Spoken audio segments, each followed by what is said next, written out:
వేటగాడు హంస. ఒక అడవిలో రావిచెట్టు ఉండేది. అదే రావిచెట్టు మీద ఒక హంస మరియు కాకి రెండూ నివాసం ఉండేవి. కాకి చాలా దుష్ట స్వభావురాలు, అల్పబుద్ధి కలది. కాకి స్వభావం తెలిసినా కూడా హంస పొరుగున ఉండటంతో కాకితో స్నేహంగా ఉండేది. ఒకరోజు అడవిలోకి ఒక వేటగాడు వేటకోసం వచ్చాడు. ఆ వేటగాడు అడవి మొత్తం తిరిగి తిరిగి ఏదీ కనిపించకపోవటంతో చాలా నీరసంగా రావిచెట్టు కింద నిలబడున్నాడు. గాలికూడా లేదు. అతని ఒళ్లంతా చెమటలు పట్టింది. అప్పుడు వేటగాడు మనసులో ఇలా అనుకున్నాడు, ఈరోజు ఎంతో అలసిపోయాను. కాసేపు ఈ చెట్టు కింద విశ్రాంతి తీసుకుని తర్వాత వెళ్దాం అంటూ ఆ రావిచెట్టు కింద పడుకున్నాడు. తన దుస్థితి చూసిన హంస చాలా బాధపడింది. అరే పాపం, తను చాలా బాధపడుతున్నాడు.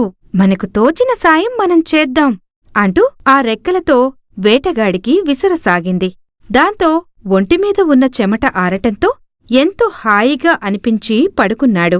అలా ఉండగా అప్పుడే అక్కడికి కాకి వచ్చి జరిగిన సంఘటన చూసింది. దాంతో ఆ కాకి హంసతో, హంస హంస, అతను వేటగాడు. అతను మనల్ని వేటాడ్డానికి వచ్చాడు. అతనికి సాయం చెయ్యకు. కాకి, అతను కుటుంబం పోషించడం కోసం ఈ వృత్తిని చేస్తున్నాడు. కాని పాపం ఈరోజు చాలా అలసిపోయి విశ్రాంతి తీసుకున్నాడు. ఏదో మనకి చేతనైన సహాయం చేద్దాం. అయినా నువ్వు వేటగాడికంత సాయం చేయటం నాకిష్టం లేదు. మన వల్ల అయినప్పుడు మన శత్రువుకి కూడా సాయం చెయ్యాలి. నువ్వెన్నైనా చెప్పు, అతన్ని నేను స్నేహభావంతో చూడలేను అంటూ హంస ఎంత చెప్పినా వినకుండా ఆ వేటగాడిపై రెట్టవేసింది. వేటగాడికి మెలకువ వచ్చింది. మెలకువ వచ్చి పైకి చూడటంతో అక్కడ హంస మాత్రమే కనపడింది.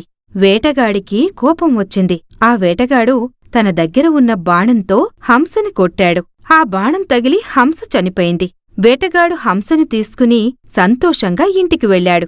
ఈ కథలోని నీతి: అల్పబుద్ధి కలవారితో స్నేహం